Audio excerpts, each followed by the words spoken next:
Boa tarde, pessoal.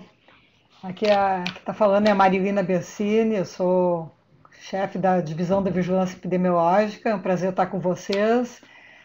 Alguns de vocês talvez já tenham me visto falar, mas a gente está sempre batendo nessa tecla da questão da dengue, porque é uma ameaça que está sempre em cima das nossas cabeças. Nós temos que nos preparar para agora a próxima temporada do verão, que se aproxima.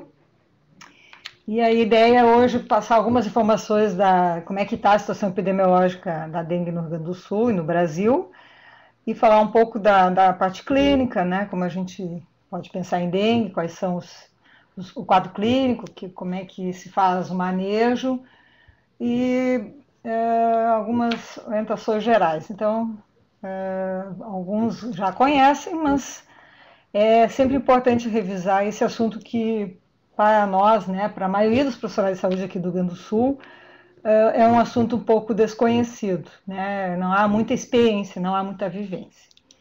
Utilizando, né, um conceito básico que a dengue é uma doença infecciosa febril, ela é viral, né?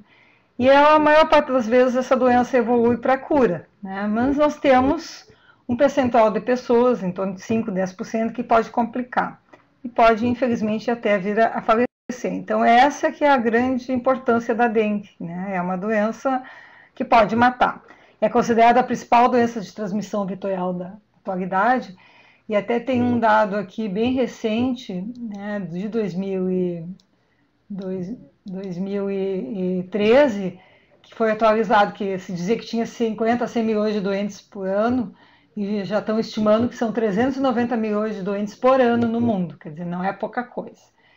Então, tem a questão da hospitalização e das mortes, né? Então, podemos ter 555 mil hospitalizações por ano e 20 mil mortes por ano.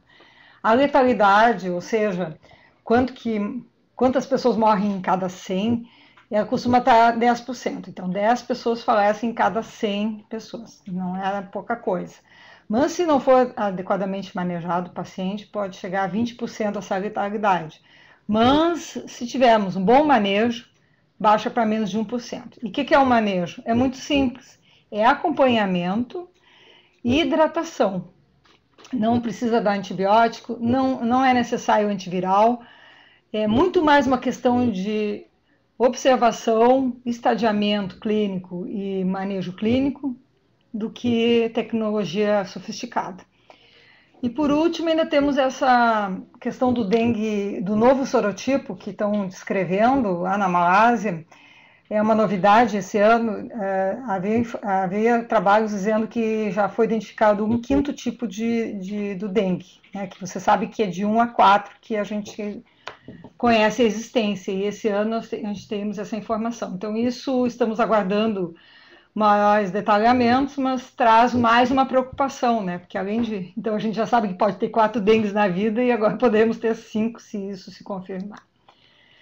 Aqui está o gráfico que nos mostra nos sucessivos anos no Brasil, né, desde a década de 80, cada vez que introduz um novo sorotipo, no caso aqui em 98 foi o dengue 1, em 2002 foi o 3, e depois em 2008 foi o 2, e ressurgimento, reemergência do 1 em 2010. Cada vez que surge um vírus novo numa população, a gente tem muitos casos, então vocês vejam os picos de casos. E esse ano foi o ano que o Brasil enfrentou a maior epidemia de dengue, foi quase 1,5 milhão de casos nos primeiros meses do ano. Não foi aqui, felizmente, foi lá nos estados de Minas, de Rio de Janeiro, de Mato Grosso do Sul e no Nordeste, mas foi muito intenso. Aqui, ao mesmo tempo, a gente vê as linhas vermelhas que mostram as hospitalizações. Então, esse ano de 2013, apesar de que teve muito caso, foi o ano que não internou tanto. Isso mostrando que as equipes de saúde estão começando a manejar melhor os casos de dengue a ponto de não precisar internar tanto como em outros anos. Aqui só para comparar 2012, que foi esse em vermelho com 2013, então a gente vê que foi muito mais intenso, né? Foi quase 200%, foi 175% a mais de casos confirmados no Brasil no início do ano, no ano de 2013 comparado com 2012.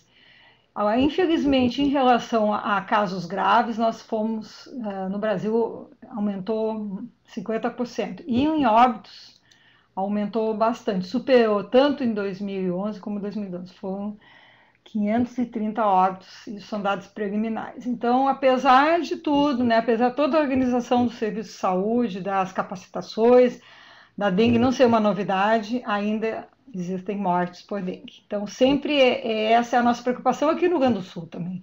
Né? Desde 2007, a gente tem caso de dengue autóctone, né? Nós temos tido 2010, 2011, 12, 13, quer dizer, todos os anos praticamente, menos 2008 e 2009, e à medida que os dengues vão acontecendo, que a pouquinho a gente pode ter casos graves, podemos ter até óbitos. Por isso é importante, então, estar conversando de uma doença então, que não é tão presente no dia a dia nas unidades básicas de saúde, mas eu diria que, por enquanto, né, é possível, então, que a gente vinha enfrentar uma situação, se eu não digo da mesma magnitude dos outros estados, mas com um movimento nas unidades básicas, dando aumento de atendimento nas emergências, internando no hospital. Então, é nesse sentido que nós estamos conversando aqui, para preparar, né, a rede de atendimento, vocês que estão na linha de frente, né, que é uma doença que deve ser atendida na atenção básica, no primeiro atendimento, e ter um manejo adequado e não precisar ir para o hospital, né, a gente conseguir fazer uma avaliação adequada do nosso paciente, manejar adequadamente e ele se recuperar e ficar bem, sem sequelas. Então, em relação a sorotipos, vocês vejam que no Brasil circulou o dengue 1, o dengue 2, em menor monta, muito dengue 4. Então, praticamente em todas as regiões brasileiras, né, em todas as regiões e quase todos os estados, foi identificado o sorotipo 4, que foi recentemente introduzido, faz 2 anos. E o dengue 3 praticamente não circulou. Isso também pode apontar uma possibilidade do ano que vem nós termos problemas com o dengue 3. Aqui no Rio Grande do Sul, então, como eu tinha falado, em 2007 foi o primeiro ano, né, que nós tivemos casos de dengue autóctone, são essas colunas vermelhas, foi no município de Giruá, Erechim, passou 2 anos sem nada, e em 2010 foi em Juí, essa coluna vermelha nos mostra que foram quase 3.300 casos, praticamente 3.300 casos confirmados de dengue autóctone no Brasil, no Rio Grande do Sul, no município de Juí, que foi uma situação bem delicada, houve uma demora no diagnóstico da doença, se achava que era uma virose que estava cometendo as pessoas, e quando passou-se um mês, todo o município estava afetado.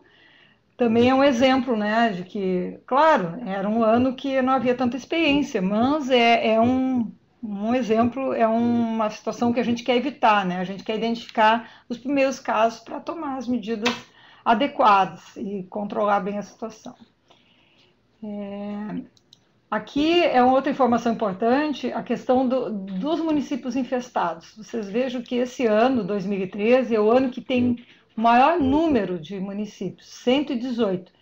O estado do Rio Grande do Sul tem 497 municípios, então em torno de 23% dos nossos municípios acusam a presença do mosquito. Cada ano vem aumentar, vocês vejam as colunas aqui apontam uma linha ascendente. Isso é uma preocupação também, né? O mosquito está se adaptando às temperaturas mais amenas do nosso estado. As mudanças climáticas, por outro lado, trazem às vezes um verão muito quente, né? Então, e o resultado é esse, né? A gente está com um número grande de municípios, dentro da nossa série histórica, de grande número de municípios infestados. E no mapa, então, a gente vê aqui as duas regiões que sempre nos preocupam, a região metropolitana, Porto Alegre e municípios do entorno, e aqui a região noroeste, né, Santa Rosa, Santo Ângelo e Juí, né, essa região que é muito quente, muito úmida, semelhante com Porto Alegre. Mas vocês vejam que interessante, aqui na metade sul do estado, que antes era branca, agora está já pintadinha de vermelho, que são os municípios infestados. Até aqui na Serra, o município de Caxias do Sul e Bento Gonçalves também infestaram esse ano. Aliás, Caxias até foi o ano passado. Então, o que que nos mostra esse mapa? Uma dispersão, né, desse agente do vetor, né? E onde há o vetor, a possibilidade da doença. Bom, aqui em relação aos dados desse ano, então, o que que temos? Nós tivemos bastante notificação, felizmente, mas confirmação foram 194 casos confirmados importados, e autóctones superou os importados, então foram 229, a maioria na cidade de Porto Alegre, foi o pior ano de Porto Alegre na história recente. Nós tivemos 151 casos, né, a maioria no bairro Partenon, um bairro bem populoso aqui de Porto Alegre, e depois os municípios de Santa Rosa, Juí, Catuípe, que é lá do noroeste, Viamão, aqui do lado de Porto Alegre, Juricaba, São Nicolau, aí com menor intensidade, Candido do Godói, Alvorada, foi caso secundário a Porto Alegre, o Bento foi secundário de Porto Alegre também, e Canoas e Teotônio. Então, por esses números, a gente vê que a nossa situação mais preocupante é a região metropolitana e a região noroeste. Em relação à identificação de sorotipos, então nós vemos que o Rio Grande do Sul é semelhante ao Brasil, se identificou o tipo 1, tipo 3, tipo 4. Muito parecido, igualzinho do Brasil. Então, relembrando aqui a questão da doença, não é? O vetor é o Aedes aegypti, só a fêmea, né? E ela é escurinha, tem umas bandas brancas nas patinhas, né? Ela tem o hábito alimentar diurno, e ela gosta de botar os ovos nos recipientes escuros e com água limpa. Em relação à doença, o período de incubação no homem é de 3 a 15 dias, então o mais curto é 3 dias, mas pode ir até 15 dias. Agora, mais de 15 dias não se tem inscrição. Isso é importante a questão da viagem, né? Quando a gente está atendendo um paciente que está com febre, com dores no corpo, pode ser dengue, e aí se ele voltou, né, há uma semana do Rio de Janeiro, ou voltou da Bahia, é bem provável que é um caso de dengue. E tem a questão do mosquito, que o mosquito, ao picar o ser humano doente, ele não fica competente imediatamente para transmitir o vírus da dengue. Tem o ciclo do vírus dentro do mosquito.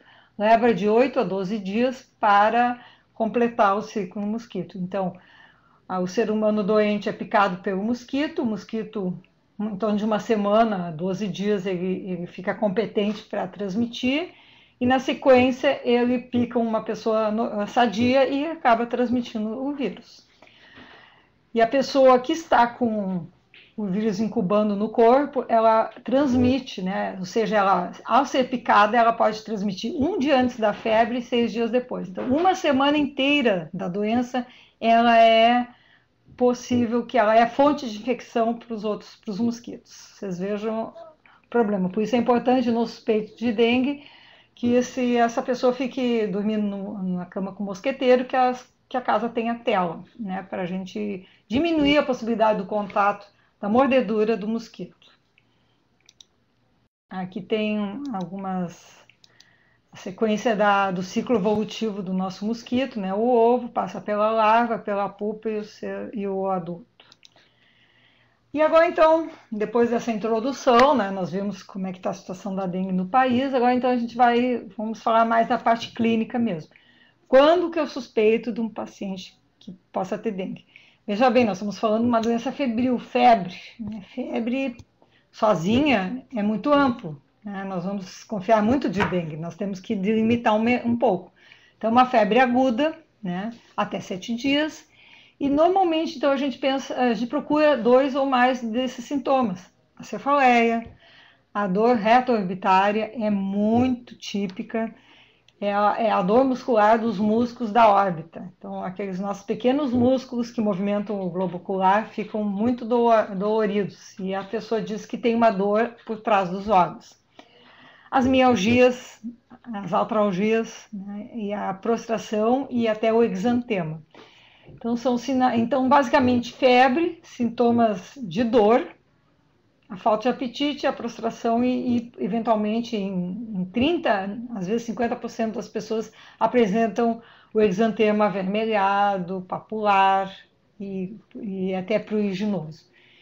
E podemos ter também alguma hemorragia, né? Podemos ou não ter, né? Podemos ter esse quadro e algum sangramento nasal, uma epistaxe ou a própria conjuntiva ocular com sangramento. Sim. O hemograma pode ter uma diminuição dos glóbulos e podemos ter até um sinal de maior gravidade, uma hipotensão, uma falta de ar, algum sinal de gravidade. Então, esse é o parâmetro clínico. O parâmetro epidemiológico, então a pessoa esteve nos últimos 15 dias, lembram, né, do período de incubação? Então, no período de incubação, ela esteve em região que seja infestado pelo mosquito, Aedes aegypti, ou então que é sabido que há transmissão do vírus da dengue. Por isso que é importante, né, no momento que a gente identifica uma transmissão viral sustentada, tipo o que aconteceu em Porto Alegre esse ano, no início do ano, se a gente já faz o alerta, dissemina essa informação, porque aí as pessoas da rede já ficam sabendo que no município de Porto Alegre, no início do ano, então estava com transmissão de dengue, então a pessoa que vem para cá e volta, né, para o interior com febre, pode ser dengue. Agora, neste momento, nós não temos nenhum caso confirmado autóctone de dengue aqui no Rio Grande do Sul. Então, neste momento, em dezembro, hoje é 17 de dezembro, nós não temos transmissão do vírus da dengue aqui no nosso território. Né? Nós vamos, então, ter que aguardar os próximos dias ou próximas semanas. Normalmente, depois do retorno das férias, né, das viagens a passeio, né, ou visitar os parentes, né, as pessoas voltam doentes e entram em contato com os mosquitos, né, os nossos mosquitos, e acabam contaminando os mosquitos. Normalmente é assim que funciona. Então, neste momento, fiquem tranquilos que só viajando, mas aqui no Rio Grande do Sul não tem dengue. Então, outra coisa importante, um conceito importante, que é uma doença sistêmica e dinâmica. Então, ela varia desde a doença subclínica, que nem tem sintomas, passando pela febre, que não tem sozinha, e essas duas situações nós nunca vamos identificar, muito dificilmente.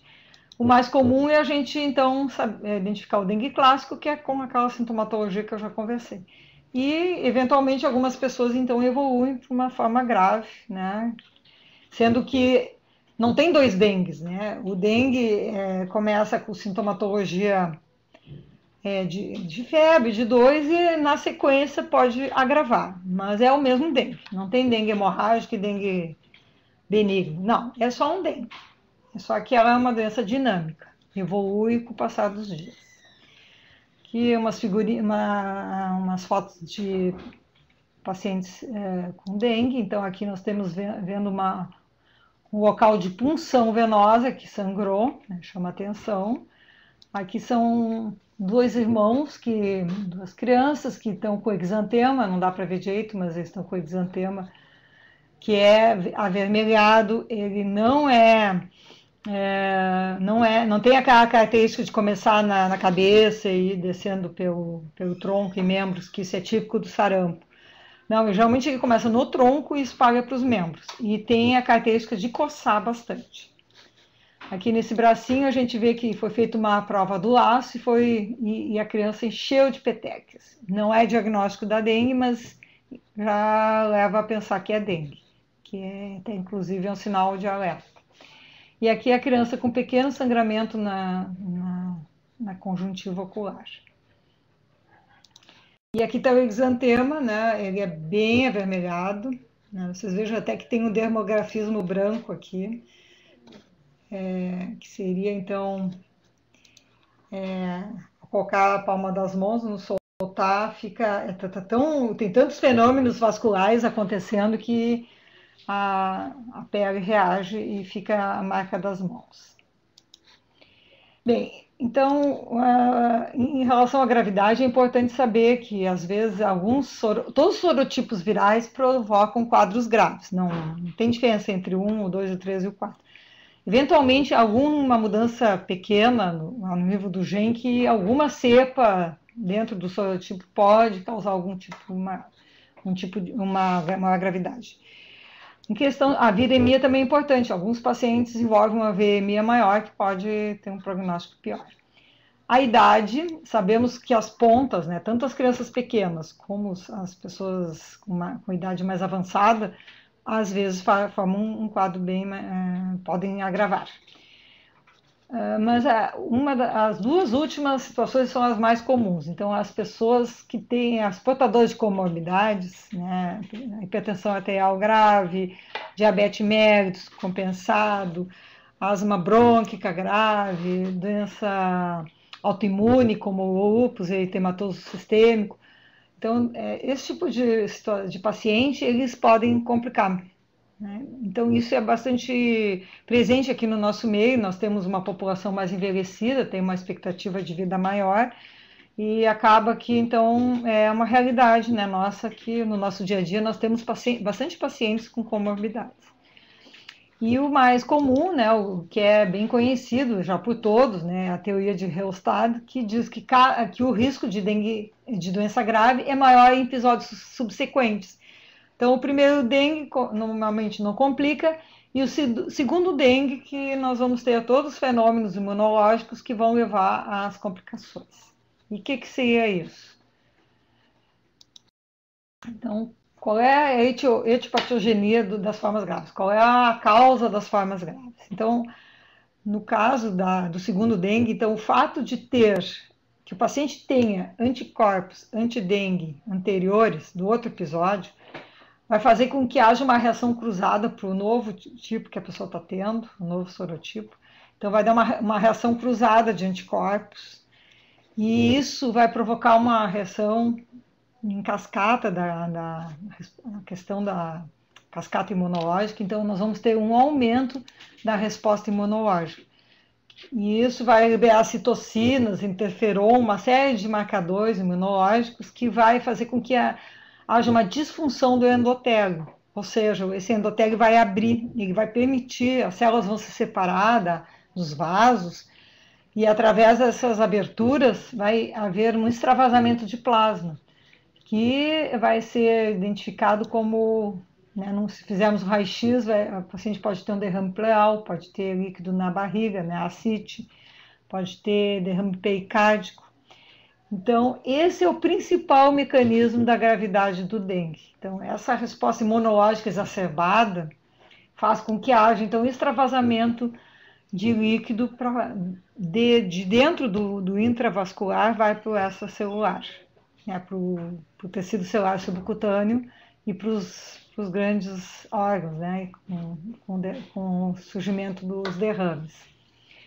Também vamos ter a destruição plaquetária, né, então plaquetopenia, às vezes chega a 10 mil, 20 mil plaquetas, abaixo de 100 mil já é considerado plaquetopenia.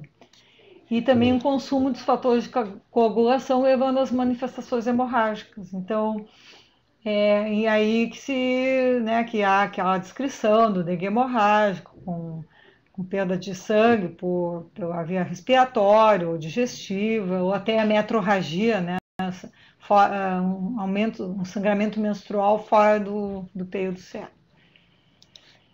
Então, é a resposta imunológica que modula a intensidade do quadro clínico. Então, é conhecido que primeiro dengue, a febre tende a durar mais e as dores, as queixas dolorosas são intensas. Mas aí, já no segundo, terceiro dengue, já tem um encurtamento do período febril, uma redução do quadro doloroso e um aumento da chance das formas graves. Aqui para nós, eu diria que para a nossa realidade epidemiológica, nós vamos ter muito mais primeiros dengues do que qualquer outra coisa. Mas é bom, né, pensar, né, que alguns pacientes, seja que têm comorbidade, seja porque são crianças pequenas ou adultos com mais idade, gestantes também é uma outra categoria importante, ou enfim, por ser áreas aqui do estado, como a região noroeste, que já vem vindo com dengue há mais tempo, então nós podemos ter a possibilidade, a chance de ter formas graves aqui no nosso meio. E aqui tem um gráfico que eu vou, resumidamente, só chamar a atenção para vocês, que na dengue é muito, muito importante saber em que dia da doença que a pessoa está. Então, nós vamos suspeitar de dengue e vamos ter que sempre perguntar o dia da febre. Que dia que começou a febre? É o dia 1. Então, vocês vejam aqui que a temperatura sobe, que começa uma desidratação, que o hematócrito está normal ainda nessa fase febril e as plaquetas estão normais. E aí está acontecendo a viremia. Quando chega no terceiro, principalmente no quarto dia, que é aí que mora o perigo, essa fase crítica. Então, é a fase que a febre, que está alta, que estava alta no início, ela começa a cair, e mais intensamente os fenômenos imunológicos se exacerbam nessa fase, provocando até o choque, podendo ir até a fase de choque em hemorragias, dano nos órgãos, e nos exames nós vamos ter um aumento do hematócrito, porque o líquido está saindo do intravascular e indo para o extracelular, e ao mesmo tempo as plaquetas podem estar sendo consumidas, então uma plaquetopenia nessa fase. E o pior é que a gente nem vai saber se é dengue, né? Porque os anticorpos ainda estão começando a ser formados, o IgM e o IgG, e não adianta fazer coleta nessa fase.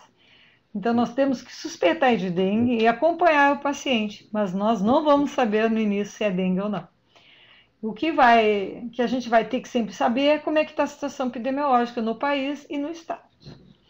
E depois entra na fase de recuperação, né, que é já para o fim do período, então começa a reabsorção dos líquidos, e as plaquetas voltam ao normal, e o hematócrito também volta ao normal, e aí os anticorpos ficam realmente presentes, e aí que vale a pena fazer a coleta de sorologia.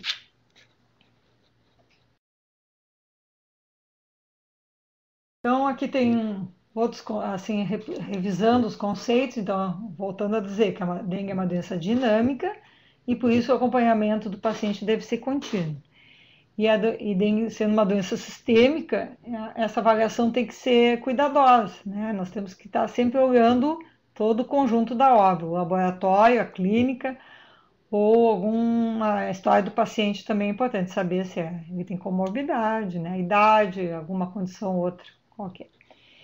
E aí, então, nós temos que sempre estar reconhecendo os sinais de alarme, que depois eu vou falar, acompanhar, estadiar e repor a volemia, ou seja, hidratar. Então, aqui tem até uma frase: dengue, acolher, assistir, avaliar e reavaliar sempre o tempo todo.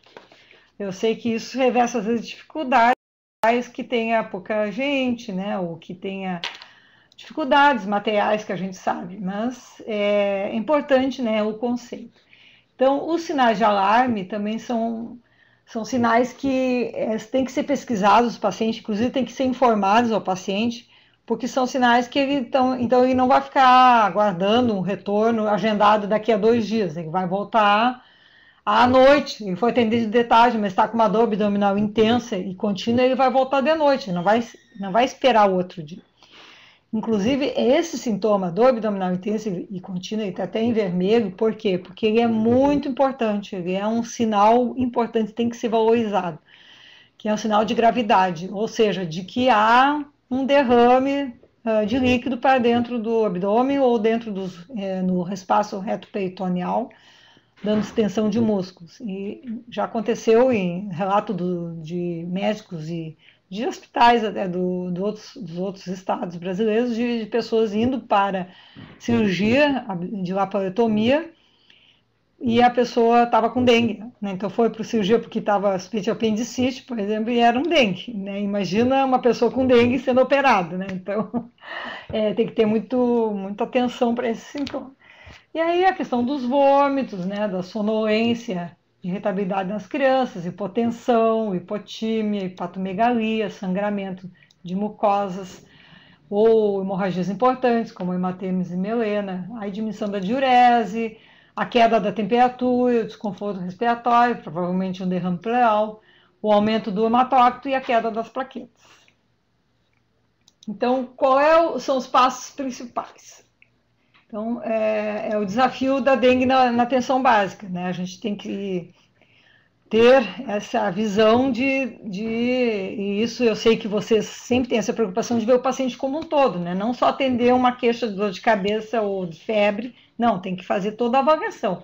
Então, a história clínica, o exame físico, ver a febre, a FEI, a pressão arterial em 2 posições, às vezes não tem esfingmanômetro, a gente precisa ter, pesquisar os sinais de alarme, de choque, fazer a prova do laço, né, então a gente vai conseguir o sangramento espontâneo, isso a gente vai ver de pele. Agora o induzido é a prova do laço que vai nos mostrar.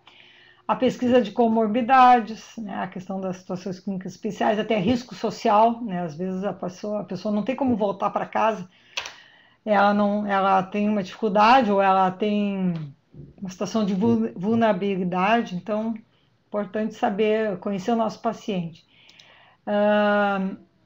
A gente tem condutas padronizadas de acordo com a clínica e o laboratório, isso tem sido distribuído, fluxograma de classificação de risco manejo clínico do paciente. O ideal é fazer pelo menos o hemograma, né, com as plaquetas, e até em algumas publicações fala que é só os pacientes que têm algum risco maior, mas aqui no Rio Grande do Sul nós achamos que qualquer paciente deve fazer hemograma com plaquetas, e tem que ser visto no dia, que se reveste de dificuldade, eu sei, porque nas unidades não há, né, essa rotina de ter hemograma no dia, mas nós vamos ter que fazer isso de acordo com a situação de cada município. E a notificação, né? A notificação é importantíssima, a notificação do caso suspeito para a vigilância municipal, para poder ser tomadas as medidas de controle necessárias. E também preencher o cartão de acompanhamento do paciente. Bom, então a questão dos exames, né, o ecograma, ele pode mostrar leucopenia, isso é típico de dengue, mas não vamos encontrar em todos os hemogramas. Às vezes nós temos paciente com dengue e tem uma leucocitose. E a plaquetopenia, ela tem sido muito valorizada, né? Todo mundo tem medo da plaquetopenia, mas ela em si não é fator de risco de sangramento, mas a queda abrupta das plaquetas é um sinal de alarme. E, por outro lado, a ausência de plaquetopenia não exclui o diagnóstico. Então, tem que ser o conjunto mesmo dos sintomas da clínica e dos exames. O hematócrito, então, ele é muito importante ter um hematócrito basal, né, do início, né, o hemograma com plaquetas, principalmente o hematócrito do início, do primeiro atendimento, e depois a gente vai aprazar a volta do paciente e ter o segundo hemograma para comparar um com o outro. Então, geralmente no primeiro, terceiro dia ele é normal, e se ao retornar o paciente pelo terceiro, quarto dia e começa a subir, então isso é o início da fase crítica, né? E normalmente, então, a gente tem, quanto mais estiver aumentado, pior é, né? E aqui tem uma tabelinha, né, que nos dá um parâmetro. Se nós não temos um hemograma, um hematócrito basal, então na criança está acima de 38%, então está aumentado. Nas mulheres adultas acima de 44% está aumentado e nos homens acima de 50%. Se nós tivermos 2 hematócritos, então a gente vai comparar um com o outro, então o segundo hematócrito está com um aumento do valor habitual acima de 10%, nós estamos diante de uma hemoconcentração, né? E aí os outros exames complementares, daí normalmente já vai ser numa complexidade maior, né? Então a gente já vai ter um paciente com sinais de gravidade, piora, ele vai fazer raio-x, ecografia, né? Que na ecografia aparece aumento da vesícula, isso é típico também de dengue, da parede da vesícula, tá ainda maciada. As provas de função hepática, geralmente pode estar aumento de transaminases, diminuição da albumina, e o EQU nos mostra muitas vezes uma hematúria. A prova do laço. É muito importante, né, a prova do laço como mais um elemento que nós temos para caracterizar a situação do paciente. A prova do laço, ela não é diagnóstica, outras situações nós temos a prova do laço positiva, mas se o paciente está suspeito de dengue e ele dá positivo, isso é sinal, já mostra, já não é um paciente que vai para casa, ele já tem que ter um cuidado maior. Então, se faz um quadradinho aqui no antebraço do paciente, se desenha quadrado de 2,5 centímetros de lado, ou a área de uma falange do polegar, se insufla o manguito no valor da pressão arterial média, que é a pressão arterial sistólica, mas a diastólica dividido por 2, se deixa o manguito insuflado 5 minutos no adulto e 13 minutos nas crianças. Se conta, depois desse tempo, se conta o número de petecas no quadrado, e se tiver no adulto tiver 20 ou mais, é positivo, se tiver 10 ou mais na criança, é positivo. Então, é bastante simples de fazer e é mais um aliado para a gente entender o paciente. Em relação aos exames laboratoriais, no nosso LACEN é feita a captura de IgM pelo método de Mac-ELISA e é uma amostra de soro a partir do 7º dia. Então, por isso que eu digo, né, o paciente, a gente tem que suspeitar de dengue, a gente tem que acompanhar o paciente e a gente só vai saber se é dengue posteriormente. Mas é assim que funciona. E nós temos também uma possibilidade de detecção do antígeno NS1, um método diferente daquele anterior, que aí é uma coleta mais precoce, até o 5º dia, que é destinada a casos graves internados e também para a gente poder otimizar o isolamento viral, a gente saber qual o sorotipo, né, que está circulando. Não é uma técnica que a gente tenha muitos kits, é reservada para essas duas situações. E nós também, no LACEN, a gente tem o PCR, né, que pode, então, nos diz qual o sorotipo que está circulando aqui no nosso meio, que é bastante importante para a gente ter uma ideia do risco. Outro conceito importante é que a gente não pode esquecer que outras doenças estão acontecendo. Então, algumas delas, inclusive, têm tratamento, como a leptospirose, né, tratamento específico, a meningococcemia, né, as septicemias. Então, no caso do sarampo, por exemplo, rubéola é bem comum ter febre e manchas, mas vocês sabem que já faz bastante tempo que nós não temos mais essa doença no nosso meio, mas sempre há o risco de importação.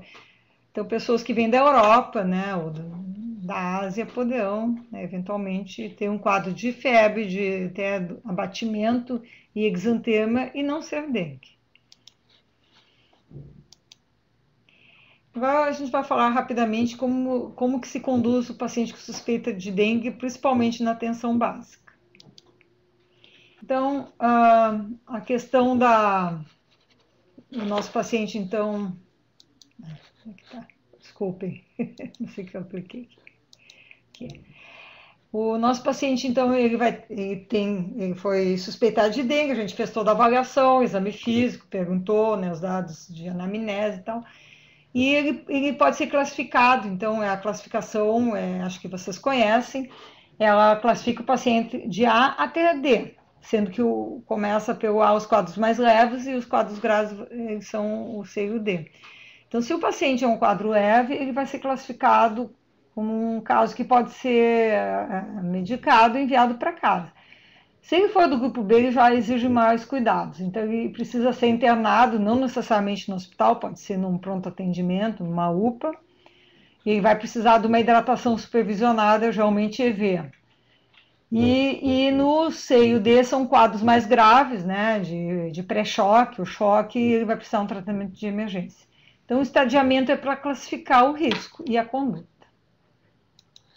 Então, é muito importante também saber que não é que o dengue não tem tratamento. Não tem tratamento específico, mas não quer dizer que não tenha tratamento. Então, o que nós temos sempre tentar evitar é a desidratação, através da reposição adequada de líquidos. Nós podemos tratar sintomaticamente o paciente, dar analgésico, antiemético, de preferência paracetamol ou de pirona. Não usar salicilatos e nem anti-inflamatórios não hormonais, como o diclofenaco, por exemplo.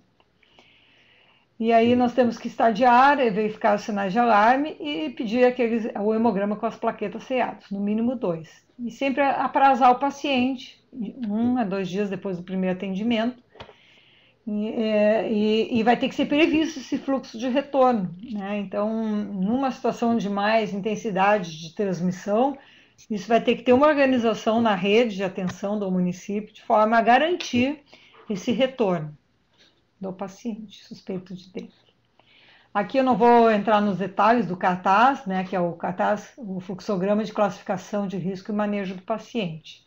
Então, ele parte do caso suspeito, algumas perguntas, e aí classifica o grupo A é o azul, é o grupo menos gravidade, o B já apresenta alguma gravidade, o C e o D, o amarelo e o vermelho são os mais graves.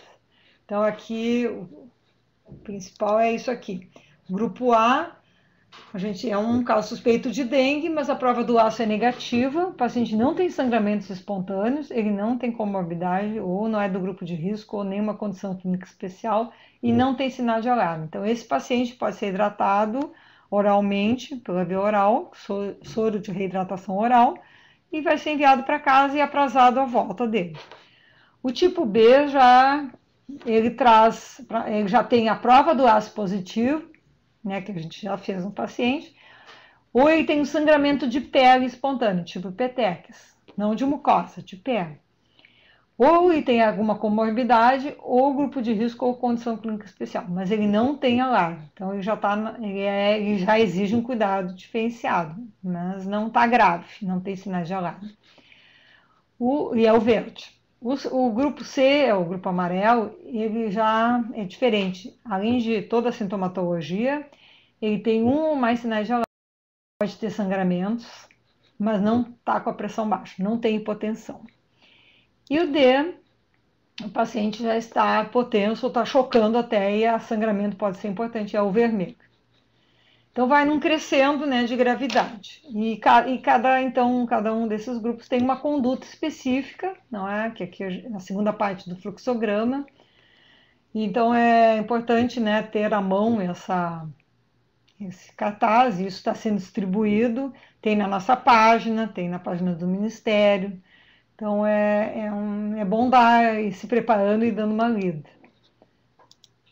Então, indo para os detalhes aqui. Ai, desculpe.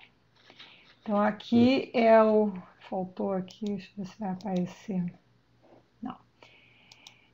Aqui teve um probleminha, desapareceu, mas esse aqui é o grupo A. Então, é o sem sangramento, sem sinais de alarme. Então, é a hidratação oral, basicamente, o analgésico antitérmico, sendo que a hidratação oral tem que ser uma hidratação vigorosa. É de 680 ml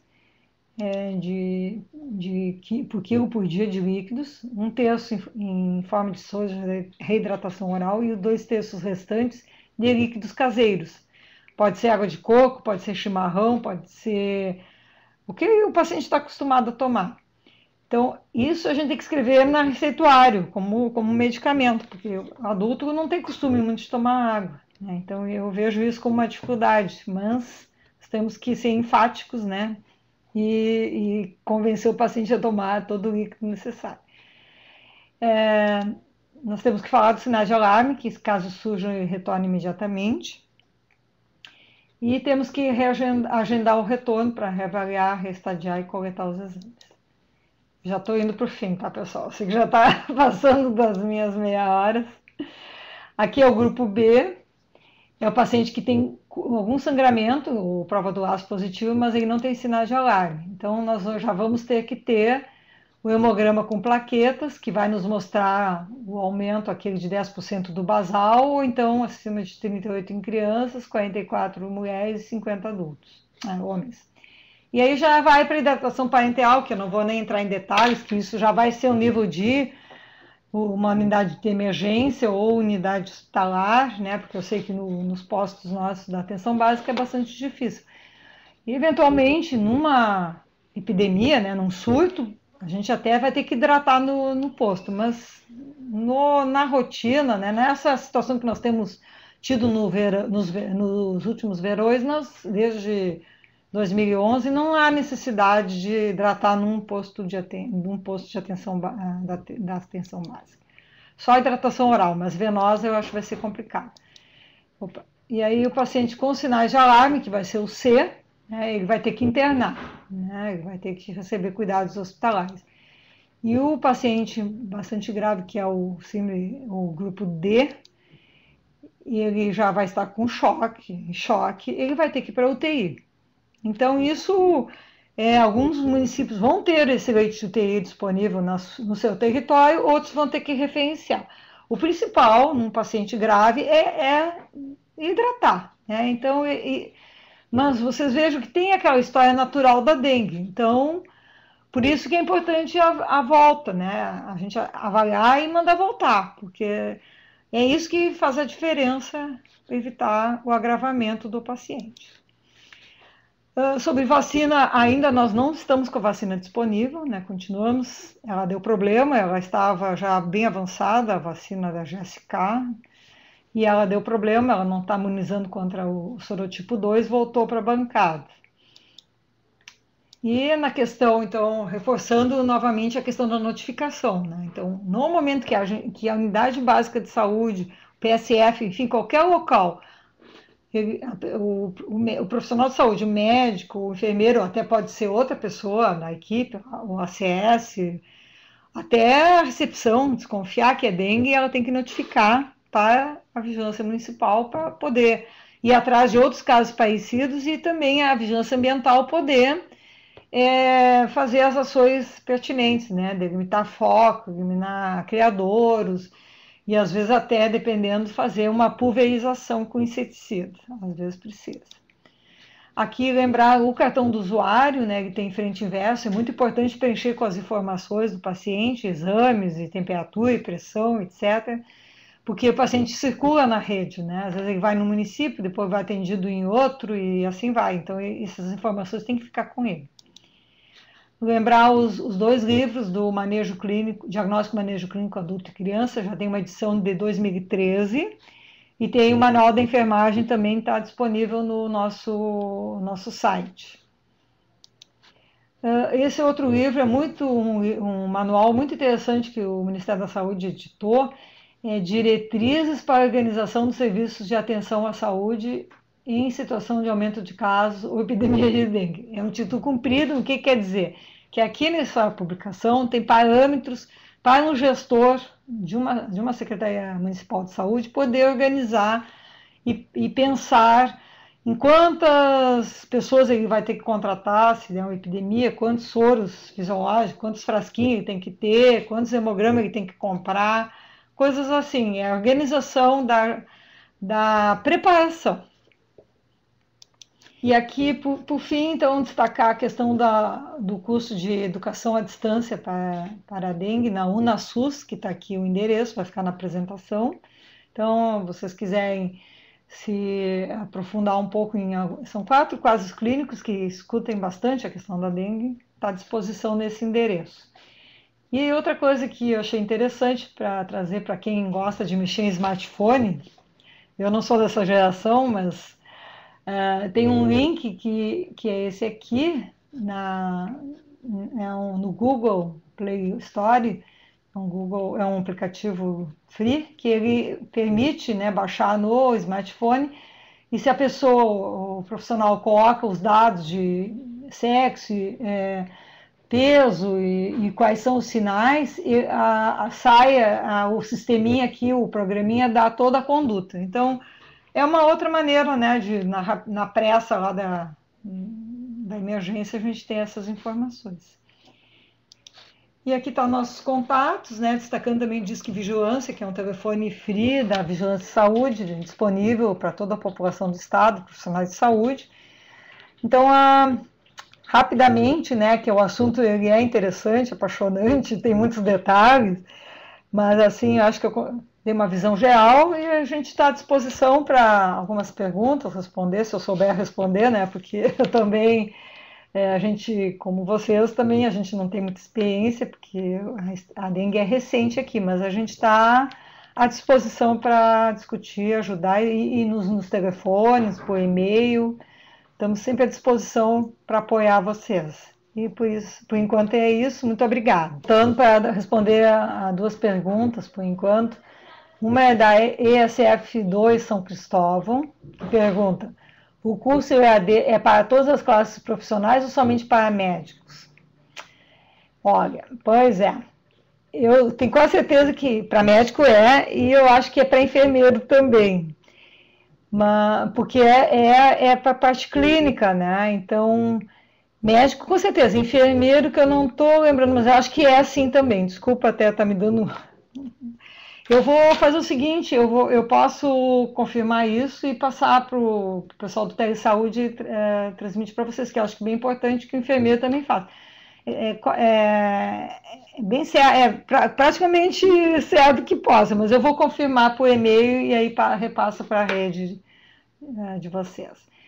E Garibaldi está perguntando, onde é possível consultar o Manual do Diagnóstico Clínico versão 2013? Então, na nossa página da saúde do Estado, está disponível, é www.saude.rs.gov.br. Como é que chega no lugar certo? À direita tem uma numeração, são os banners, 1, 2, 3, 4, se eu não me engano é o quarto banner, aí vai clicando e diz assim, RS contra a dengue, um banner azulzinho. Lá clicando, entra numa outra página que mais para baixo fala informações para profissionais de saúde. Nesse outro banner que está o manual. É muito difícil de botar, né, na primeira página todas as informações, então realmente tem que ir seguindo o caminho. Mas é bem fácil, eu diria. E também tem no site do Ministério. Nós não temos em papel, nós não recebemos em papel, então só está em e-mail eletrônico. Também posso facilitar e mandar em PDF tanto o manual diagnóstico e manejo clínico adulto e criança, como o da enfermagem. Posso fazer isso também.